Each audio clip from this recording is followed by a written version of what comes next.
దేవుని పరిశుద్ధ నామానికి స్తోత్రం కలుగును గాక. హల్లెలూయా, హల్లెలూయా. మరి అంకుల్ యొక్క జ్ఞాపకాలకు ఈ యొక్క కూడికకు వచ్చిన మీ అందరికీ ప్రత్యేక వందనాలు తెలియజేస్తున్నాం. మరి ముందు మాట్లాడిన వారు మరి చాలా విషయాలు అంకుల్ గురించి చెప్పారు.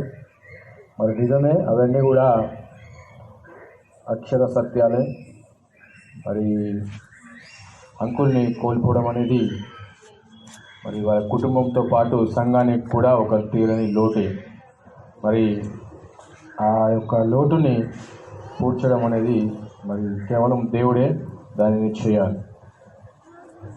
మరి అంకుల్ గురించి కొన్ని విషయాలు చెప్పాలని నేను కూడా అనుకుంటున్నాను. మరి ఒక గడ్డి మోపు ఉందనుకోండి, చాలా పెద్ద గడ్డి మోపు ఉంటుంది.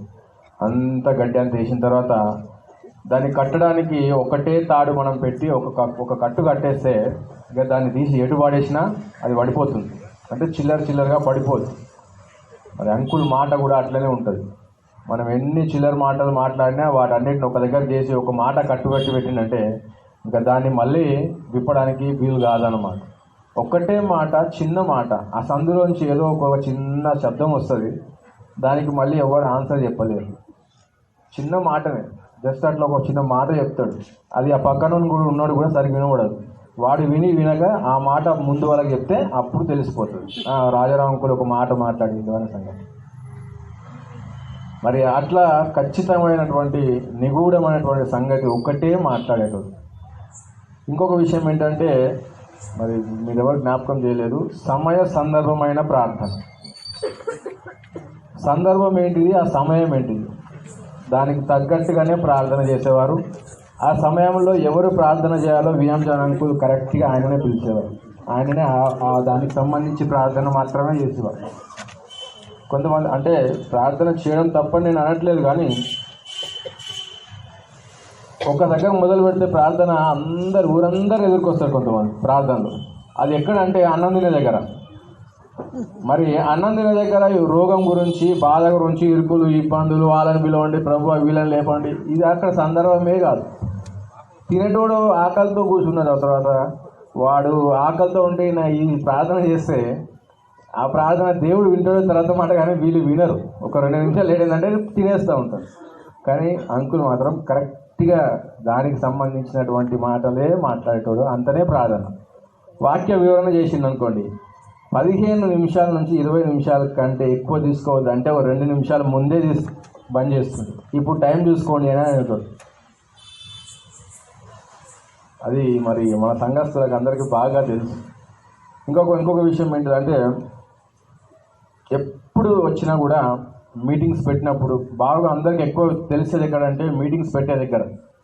ప్రతి సంవత్సరం మీటింగ్స్ పెట్టే దగ్గర ఒక డైరీ మెయింటైన్ చేశాడు అంకుల్. మరి మీరు ఎవరైనా ఆ డైరీ చూసిరో లేదో కానీ ప్రతిది కూడా దాంట్లో మేము మెన్షన్ చేసేటోడు. చిన్న వస్తువుకి ఇచ్చే దగ్గర నుంచి పెద్ద వస్తువుకి ఇచ్చేదాకా. అంకుల్ చెప్పినట్టుగా మరి డబ్బులు ఉన్నా లేకపోయినా అదంతా తర్వాత విషయం. ఫస్ట్ ప్రోగ్రామ్ అనేది నడవాలి, ఫస్ట్ మీటింగ్స్ అనేది జరిగిపోవాలి.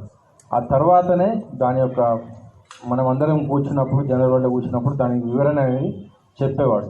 వచ్చింది ఇంత, ఖర్చు అయింది ఇంత, పోయింది ఇంత, రాబడి ఇంత. అదొకటి. మరి అంకుల్ దగ్గర ఉన్నటువంటి మంచి విషయము. మరి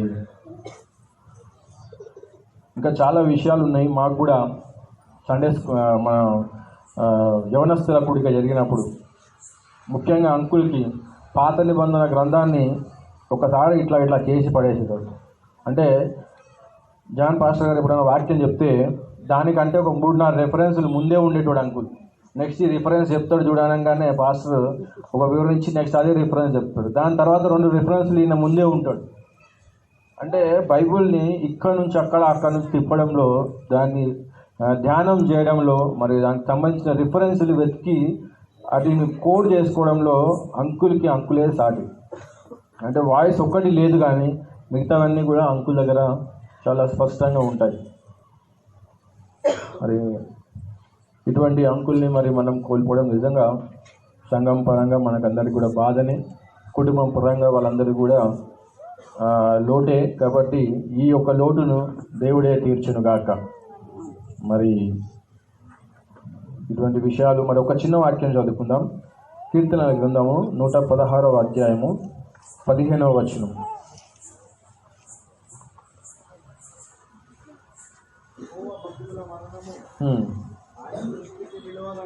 నిజమే, యెహోవా భక్తుల మరణము దేవుని దృష్టికి చాలా విలువ కలిగినటువంటిది.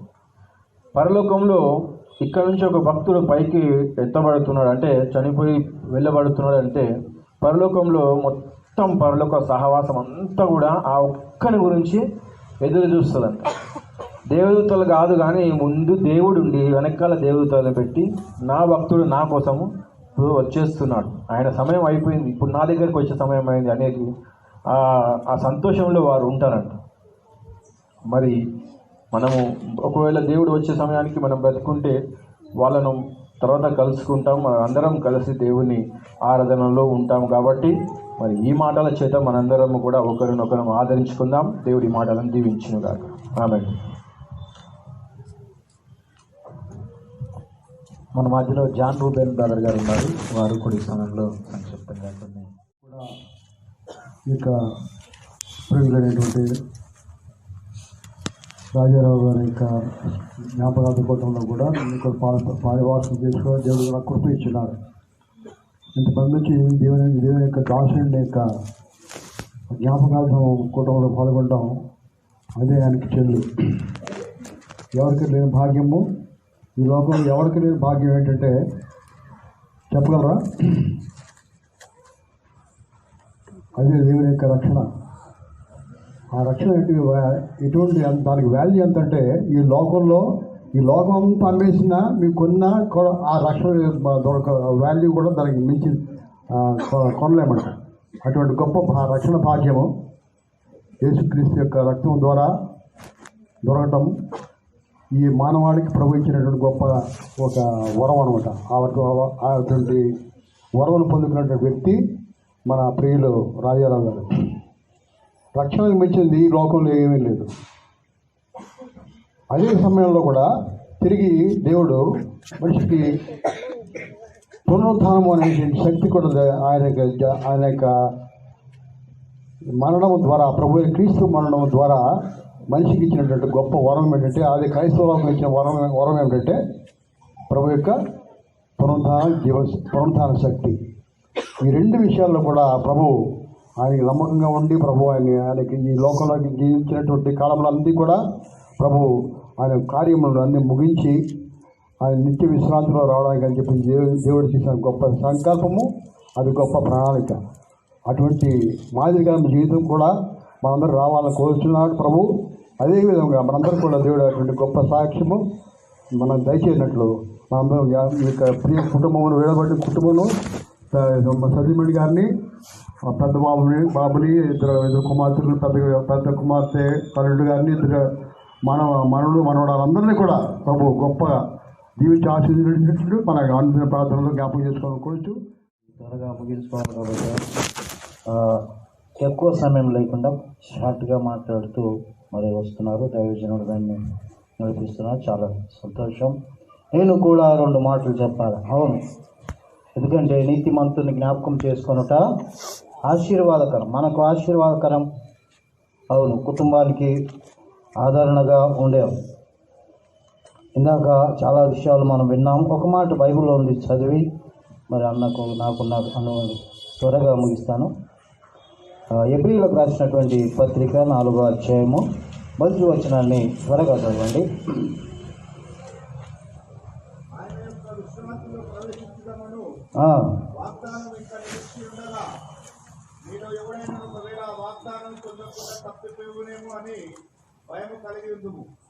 భయము కలిగి ఉండుము, ఆయన యొక్క విశ్రాంతిలో ప్రవేశించుట. ఇందాక మరి సోదరులు కృపారావు గారు జ్ఞాపకం చేసుకున్నాడు, నా ప్రాణము తిరిగి విశ్రాంతిలో ప్రవేశించుము అన్నాడు. కాబట్టి మనం ఎక్కడి నుండి వచ్చామో అక్కడికి వెళ్ళాలా. అయితే ఇక్కడ వచ్చినాక ఒక వాగ్దానాన్ని సంపాదించుకోవాలి, పొందాలి. కాబట్టి అది జ్ఞాపకం ఉంచుకొని మనం ఆ వాగ్దానాన్ని పొందినామా అక్కడ ఉండడానికి, విశ్రాంతిలో ఉండడానికి. విశ్రాంతి ఉంది, విశ్రాంతికి వెళ్ళడానికి, లేకపోతే ఇంకొకటి ఉంది కదా, ఏముంది? అశ్రాంతి ఉంది, విశ్రాంతి ఉంది, అశ్రాంతి ఉంది. కాబట్టి అందులోనికి వెళ్ళకుండా ఇందులోనికే వెళ్ళాలి. కాబట్టి అన్నగారు అయితే అందులోనికి వెళ్ళారు, దాటారు. మిగిలిన మనం ఎక్కడ ఉంటామో, ఎక్కడ వెళ్తామో కొంచెం ఆ వాగ్దానాన్ని జ్ఞాపకం పెట్టుకొని భయపడి బతుకుదాం, నీతిగా ఉందాం. అలాగే ప్రకటన గ్రంథము 2వ అధ్యాయము 17వ వచనం.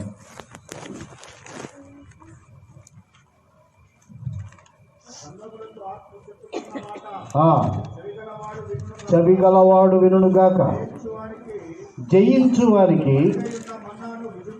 మరుగైయున్న మన్నాను భుజింపనిత్తును, మరియు అతనికి తెల్లరాతినిత్తును, ఆ రాతి మీద చెక్కబడిన కొత్త పేరు.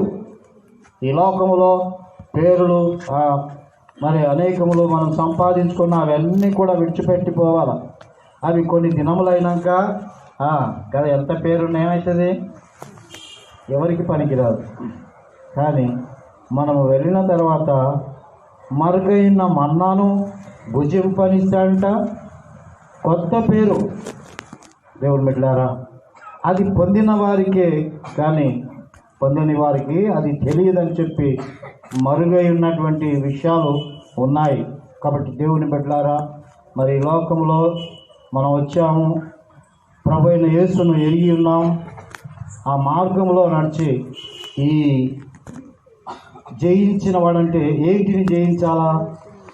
ఈ లోకాన్ని, లోకాంశాలను, లోకరీతిని జయించి పరలోకం ఉంది అని చెప్పి గ్రహించి యేసుక్రీస్తులోనే పరలోకమని మరి నీతిమంతులుగా మార్చబడి అందులోనికి మనం వెళ్ళాలి, ఆ అనుభవాన్ని పొందాలని చాలా విషయాలు ఉన్నప్పటికీ నేను మరి ఫాస్ట్గా వెళ్తున్నాను. కాబట్టి అన్నగారు జయించారు అని చెప్పడానికి సందేహం ఏమీ లేదు.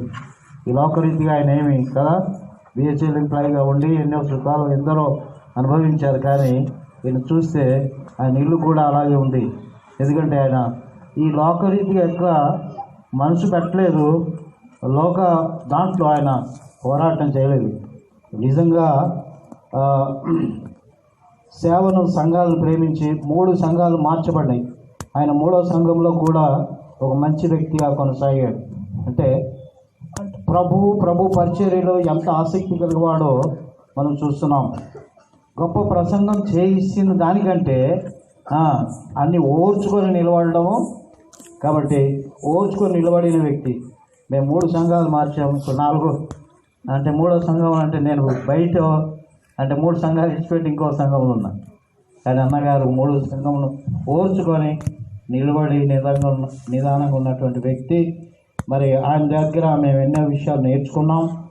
ఈరోజు మరి అవన్నీ కూడా ఉన్నవి. వాటిని కలిగి ఇవన్నీ కూడా మరి దేవుని వాగ్దానాలు పొంది దేవుని రాజ్యంలో ఉండడానికి మరి సహాయం చేయను కాక. అంతేకాదు సంఘము దీనస్థితిలో ఉన్నప్పుడు ఆదరించే వ్యక్తిగా ఆయన నేను చూశాను. ఒక సంఘములో స్టేజ్లర్గా ఉంటే ఆ సంఘం నుండి బయటకు వచ్చినప్పుడు ఎక్కడ పోవాలి? కాబట్టి ఎక్కడ నా ఇంటి దగ్గర నా ఇంటి మీద ఆరంభం చేద్దామని చెప్పి ఆయన ఇల్లు ఇచ్చాడు. ఆయన ఇంటి మీద ఆరాధన నడిచింది 2 సంవత్సరాలు అనుకుంటాను. మరి 2 సంవత్సరాలు పై అటు ఇటు మరి ఇక్కడే ఆరాధన జరిగింది. ఇక్కడ మళ్ళీ సంఘం పుంజుకొని కొన్ని కదా పెద్ద సంఘముగా విస్తరించింది. మేము అక్కడ నుండి బయటకు వచ్చినప్పుడు అక్కడున్న ఏది కూడా తీసుకొని రాలేదు. అంతకంటే డబుల్ ట్రిబుల్ ఈ సంఘం కావడానికి అంటే పొదుపు చేసే వ్యక్తి కావాలా, అందరినీ కలిపే వ్యక్తి కావాలా. కాబట్టి అందరినీ ధైర్యపరిచి అందరి జ్ఞానాన్ని తీసి సరిచేసి నడిపించే వ్యక్తిగా రాజరావు గారిని మరి నేను చూశాను. నేను ఆయన దగ్గర చాలా చిన్నవాడిని, చాలా విషయాలు ఆయన దగ్గర నేను నేర్చుకున్నాను. ఆయనకు సొంత తమ్మునిగా మరి అలాంటి ప్రేమ కలిగి మేము ఉన్నాం. కాబట్టి ఇది దేవుని ప్రేమ. మరి అలాగే దేవుని ప్రేమలో కుటుంబం సాగిపోవాలని కోరుతున్నాం. ఇక్కడ వాక్యం మంచి వాక్యం కూడా రాసిపెట్టారు. ఒకని తల్లి వారిని ఆదరించినట్లు నేను వారిని ఆదరించుదును. తండ్రి కదా, తండ్రిలాగా తల్లిలాగా ఆదరించే దేవుడు ఉన్నాడు. తల్లి స్థానం కోల్పోయినప్పుడు దేవుడు తల్లిగా ఉంటాడు. తండ్రి స్థానం కోల్పోయినప్పుడు దేవుడు తండ్రిగా ఉంటాడు. కుటుంబానికి మరి ఆయన తండ్రిగా ఉంటాడు. కాబట్టి కుటుంబము ఆయన వైపు చూస్తూ ఆయనే మా తండ్రి స్థానంలో ఆయన మమ్మల్ని ఆదరిస్తాడని దేవుని వైపు చూసి మనము ముందుకు సాగాలని కుటుంబానికి నేను మరి ఆ ఆదరణ వాక్యాన్ని కీర్తన గ్రంథం 103:13 వచనంలో ఉంది. తండ్రిలాగా నేను ఆదరిస్తాను. ఇక్కడ తల్లిలాగా మంచి వాక్యం మీరు పెట్టారు. పిల్లలారా, అలాగూ దేవునిపై ఆధారపడి మనం అలాగే సాగిపోవాలని మరి అందరికీ తప్పదని చెప్తూ నా మాటలు ముగిస్తున్నాను. పాస్టర్ గారికి, సంఘానికి, కూడి వచ్చిన పెద్దలందరికీ నా హృదయపూర్వక వందనాలు. నేను రాజరావు కలిసి చదువుకున్నాను చిన్నప్పటి నుంచి. ఊరిలో కూడా క్లాస్మేట్సే, ఇక్కడ బిహెచ్ఎల్ హైదరాబాద్లో కూడా క్లాస్మేట్సే, రూమ్మేట్సే. ఇన్ని సంవత్సరాలు కూడా మా ఇద్దరం కలిసి ఒకే రూమ్లో ఉండి ఒకే మంచం మీద పడుకున్న టైప్లో మేము ఉండేవాళ్ళం. బాగా క్లోజ్ మేము ప్రతి విషయంలో. ఆయన ఎప్పుడూ కూడా మెకానికల్ మైండ్. లోపల ఉన్నప్పుడు కూడా ఎవరితోనూ కూడా పక్కనతో మాట్లాడేవాడు కాదు. నేనున్నాను కూడా నాతో కూడా మాట్లాడేవాడు కాదు. ఆయన వైర్లు బిగించుకోవడం ఇవన్నీ చేసేవాడు. మరి మేము జాయిన్ అయ్యేటప్పుడు ఒక విషయం నాకు గుర్తొస్తుంది. మాకు పిలిచి ఇచ్చారు ఉద్యోగాలు. అప్పుడు మాకు సర్టిఫికెట్లు లేవు. తర్వాత తెచ్చుకోండి సర్టిఫికెట్లు, మీరు ముందు జాయిన్ అయిపోమన్నారు. అప్పుడు సర్టిఫికెట్ లేకుండా ఎవరు ఏ క్యాస్ట్ రాసినా ఏం పర్వాలేదు, ఏ క్యాస్ట్ అయినా మెన్షన్ చేయొచ్చు. అప్పుడు రాజారే ఏమన్నా తెలిసినా, నేను Christian, I don't want SC certificate అని చెప్పాడు. అది కాదు రాజారావు, అది కాదే నేను చెప్పాను. అది కాదు రాజారావు, మరి we are belong to so and so community కదా, మనకి హక్కు ఉంది కదా అని నేను ఇది వేరే టైప్లో మాట్లాడాను. నో అని క్రిస్టియన్ అని రాసుకున్నాడండి సర్టిఫికేట్లో కూడా. ఆయన ఏ రిజర్వేషన్ కూడా కోరలేదు. అటువంటి సిన్సియర్ మ్యాన్, హానెస్ట్ మ్యాన్. మరి మేము 24 మెంబర్సు ఇక్కడ జాయిన్ అయినప్పుడు. ఊర్లో అయితే మా ఇద్దరమే, బెంచ్మేట్స్, క్లాస్మేట్స్ అన్నీ ప్రతి విషయం. మరి ఏ విషయంలో కూడా మాకు ఎదురు చెప్పేవాడు కాదు. నేను యూనియన్లోనూ దాంట్లోనూ అది తిరిగేవాడిని లీడర్గాను. ఆయన అయితే బైబుల్ చదువుకుంటా. మరి సండే మాకు ఓటీ ఉండేదండి. సండే ఓటీ ఉండే, ఆ ఓటీ కూడా మానేసేవాడు ఆయన. ఓటీకి ఎప్పుడు వచ్చేవాడు కాదు. అయితే లోపల మరి బాసులు, మరి నువ్వు రావాలా, నువ్వు ఎంప్లాయీ కదా, నేను పిలిచినప్పుడు రావాలని, నేను రాను సండే అనేవాడండి. అటువంటి సిన్సియర్ మ్యాన్. అంటే నా క్లోజ్ మిత్రుడు, రూమ్మేటు. మరి ఆయనకి మరి భార్య, 3 బిడ్డలు ఉన్నారు. మరి ఇక్కడ వచ్చిన సంఘంలో ఎంతోమంది ఆయన పరిచర్య గురించి చెప్పారు. నాకైతే ఆయన పరిచర్య నాకు తెలియదు. నాకు ఆయన పరిచర్య చేసినట్టుగానే మరి ఎంతోమంది ఆయన గురించి ఎంతో పొగిడారు. అయితే నేను వ్యక్తిగతంగా చూసింది ఏంటంటే చాలా హానెస్ట్ మ్యాన్, సిన్సియర్ మ్యాన్, దేవుడు అంటే భయభక్తులు కలిగినటువంటి వ్యక్తి. మరి ఇక్కడ ఎంతోమంది ఉన్నారు, ఎంతోమంది మరి అయ్యగారులు చెప్పారు. కాబట్టి మనం ఈ లోకంలో ఉన్నప్పుడు క్రీస్తు ప్రభు వారిని పోలి నడుచుకోవాలి. అట్లా నడుచుకున్నాడు నా మిత్రుడు రాజారావు. మనము కూడా క్రీస్తు ప్రభు వారు పరిశుద్ధుడు. మనము కూడా ఈ లోకంలో ఎవరైతే రక్షించబడ్డారో ప్రతి ఒక్కరూ కూడా క్రీస్తుని పోలి నడుచుకోవాలని I sincerely request all the members. ఈ అవకాశం ఇచ్చినటువంటి అయ్యగారు, పాస్టర్ గారికి, ఇక్కడ డయాసిస్ అలంకరించినటువంటి మరి అధికారులు కూడా నేను వందనాలు చెల్లిస్తూ ముగిస్తున్నాను. మన అల్లుడి గారు చెప్పారు, రాజారావు గారు అల్లుడి గారు, ఎవరు లెక్క చేయరు, తక్కువ మాట్లాడేవాడు, ఎవరికి లెక్క ఉండదు.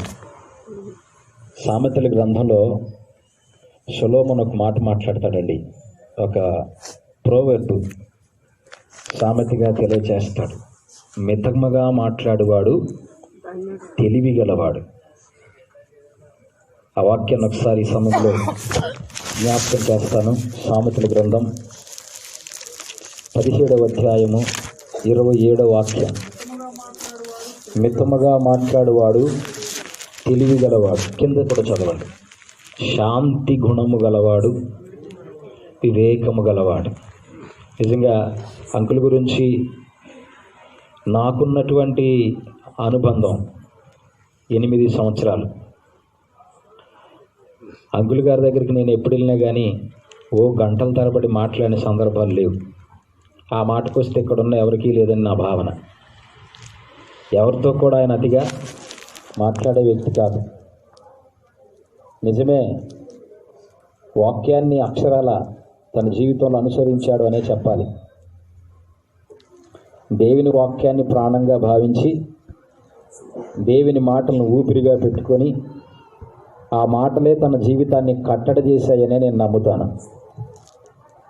ఈనాడు మనల్ని కూడా దేవుని వాక్యం ఏం చేయాలంటే కట్టడి చేయాలి.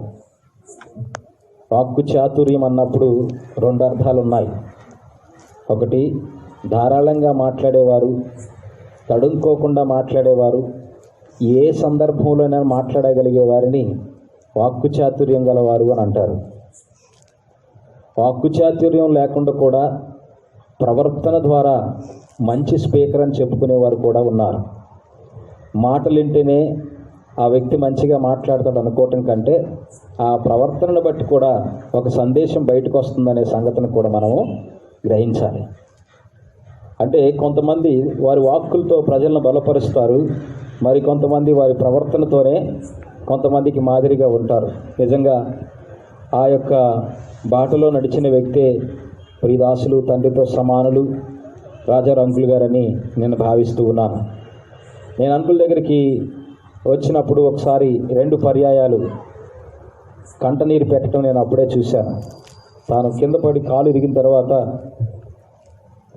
ఆ సంగతి తెలిసి వచ్చినప్పుడు నేను ఎప్పుడూ చూడలేదు అంకుల్ ఏడవడాన్ని.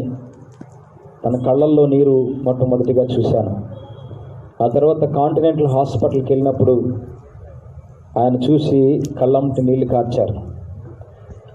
ఏదో చెప్పాలి అనుకున్నటువంటి అది సందర్భం, కానీ తనేం చెప్పలేక కేవలం ఏడ్చాడు.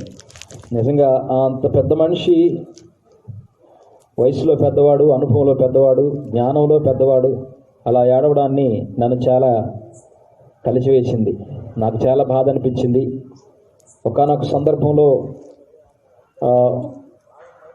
మెర్సీ గురించి, కుటుంబం గురించి మాట్లాడుతున్న సందర్భంలో కూడా అంకుల్ చాలా బాధపడినటువంటి ఆ సందర్భం నాకు ఇప్పటికీ కూడా జ్ఞాపకం ఉంది.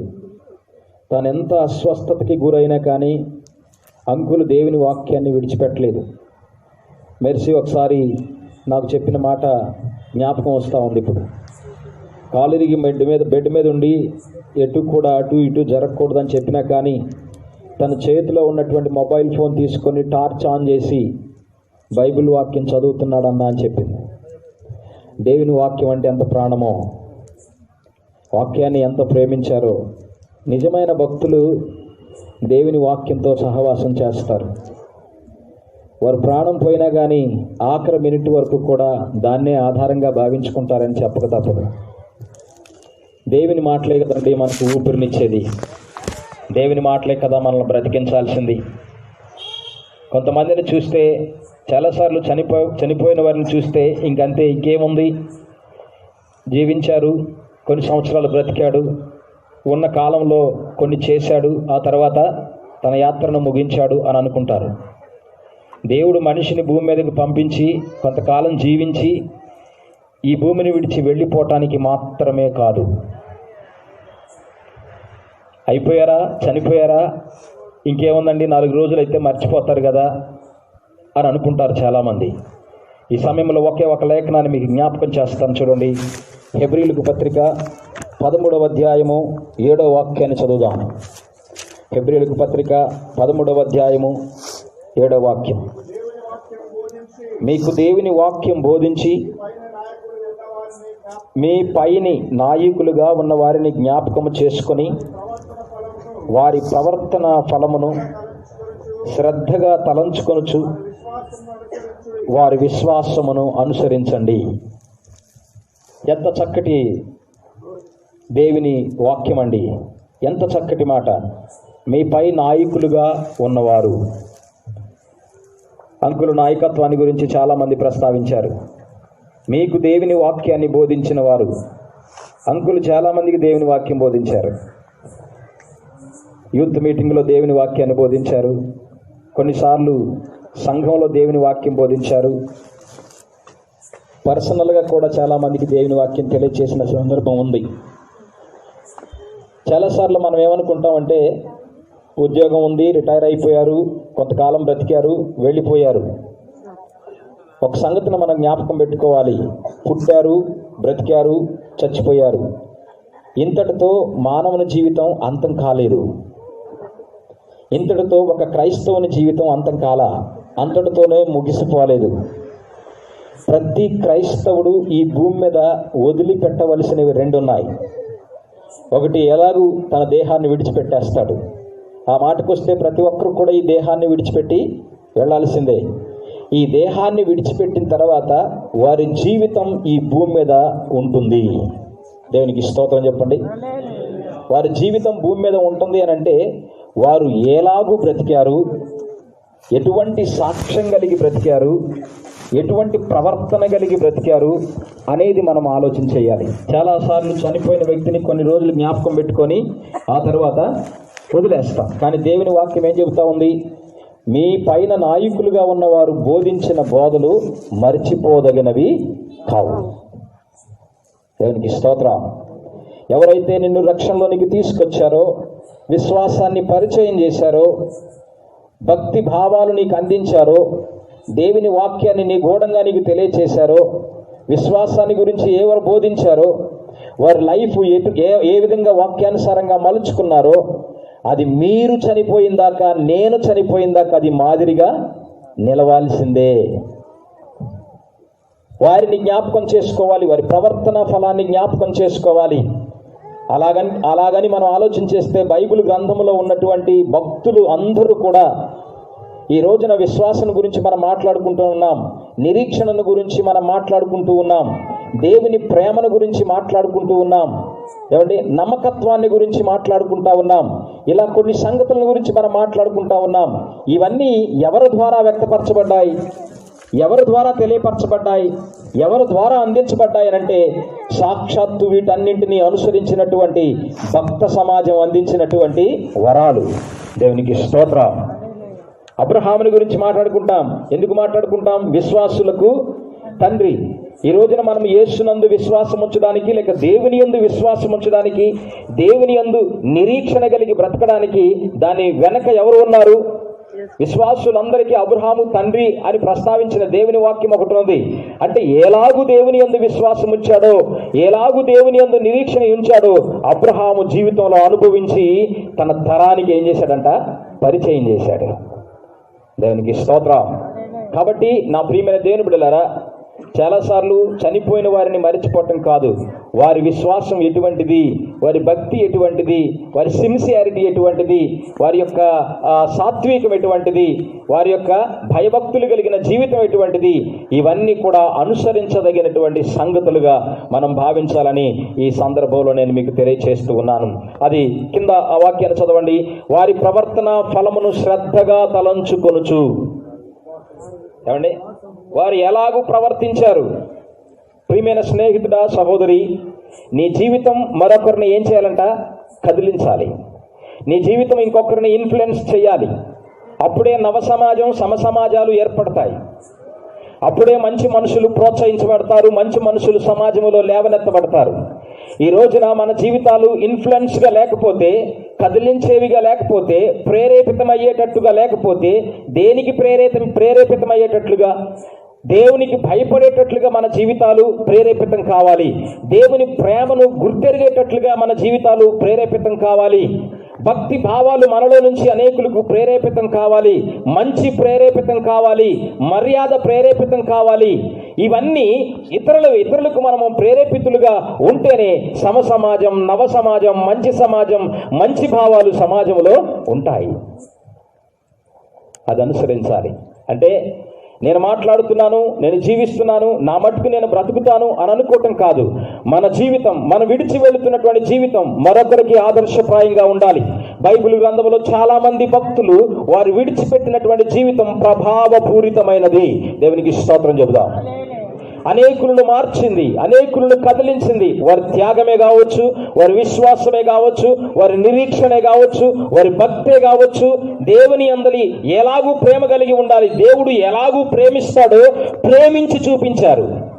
మనుషులను ప్రేమించి దేవుడు ఇలాగూ ప్రేమిస్తాడని తెలియచేశారు. కాబట్టి ఈ రోజున అంకుల్ గారి యొక్క ఈ జ్ఞాపకార్థ కూడిక సందర్భంగా నేను మీకు తెలియచేసేది ఏమిటంటే, వారి ప్రవర్తన ఫలాన్ని శ్రద్ధగా తలంచి విశ్వాసాన్ని అనుసరించండి. దేవుని వాక్యం ద్వారానే మార్చబడ్డారు. దేవుని వాక్యమే వారిని కదిలించింది, ఆకట్టింది.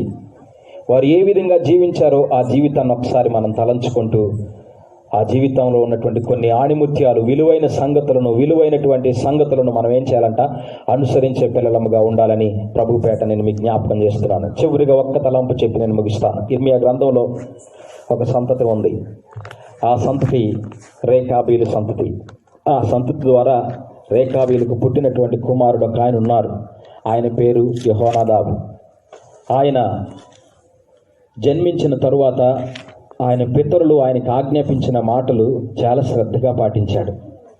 తరాలు గడిచిపోయినా, మనుషులు చచ్చిపోయినా, పితరులు ఏవేవైతే చేయాలి, ఏవి చేయకూడదని ఆదేశించారో అవి జీవితాంతం చేసుకుంటూ వచ్చారు. సందర్భాన్ని వివరించడానికి నాకు సమయం లేదు, కానీ వారి పితరులు యెహోనాదాబు కుమారులకి చెప్పింది ఏమిటి అని అంటే, ద్రాక్ష తోటలు నాటొద్దు, ఇళ్ళు కట్టుకోవద్దు, మీరు జీవించినన్ని రోజులు గుడారాల్లోనే బ్రతకాలి అని చెప్పారు. చెప్పినప్పుడు యెహోనాదాబు సంతానం, యెహోనాదాబు కుటుంబీకులు సంవత్సరాలుగా వారు పితరులు ఆజ్ఞాపించినవి పాటిస్తూనే వచ్చారు, అనుసరిస్తూనే వచ్చారు. మనుషులు మారారు. వాస్తవానికి ఎవరైతే ఆజ్ఞాపించారో ఇది చెయ్యండి అని ఎవరైతే చెప్పారో వాళ్ళు లేరు, ప్రత్యక్షంగా లేరు. వారు చెప్పిన మాటలు తరతరాలుగా వారు పిల్లలు ఆ మాటలకు కట్టుబడి జీవిస్తూ వారి జీవితాన్ని కొనసాగించారండి. నేను ఈ మాటలు ఎందుకు చెప్తా ఉన్నానంటే, మన పితరులు మనకేసినటువంటి ఫౌండేషన్, మన తల్లిదండ్రులు మనకు నేర్పించినటువంటి భక్తి, మన తల్లిదండ్రులు మనల్ని పెంచినటువంటి విధానం, మన యొక్క తల్లిదండ్రులు మనకు ప్రసాదించినటువంటి భక్తి భావాలలోనే కడవరకు మన జీవితాలు ఏం కావాలట, కొనసాగాలి. తల్లిదండ్రులు భక్తిపరులు అని చెప్పుకోవటం చాలా సులువు, వారు మంచివారు అని చెప్పుకోవటం సులువు, వారు దేవుని యందు భయభక్తులు గలవారు అని చెప్పుకోవటం సులువు. కానీ వారు నేర్పించినటువంటి సత్యములు సత్యం దాకా నిలబడడం అనేది సవాలుతో కూడినటువంటి సంగతి. కాబట్టి దేవుని వాక్యం ఇదే మనకు బోధిస్తూ ఉంది. వారు నేర్పించిన భక్తిలో మన జీవితాలను స్థిరపరచుకుందాం. వారు వేసినటువంటి పునాది మీద మన విశ్వాస జీవితాన్ని కట్టుకుందాం. వారు ఏ విలువలైతే మనకు అందించారో, ఎటువంటి జీవితాన్ని అయితే ప్రసాదించారో, దేని యందు భక్తి కలిగి ఉండమని చెప్పారు, దేనిని అనుసరించమని వారు కోరారు, అదే విశ్వాసములో, అదే భక్తిలో మన జీవితాలను కొనసాగిద్దాం. మన జీవితాలలో గొప్ప సంతోషాన్ని మనం పొందుకుందాం. దేవుడి తలంపులు దీవించి ఆశీర్వదించునుగాక. ఆమేన్. ప్రార్థన చేసుకుందాం. దయచేసి అందరూ కూడా కంట్లు మూసుకున్నారు.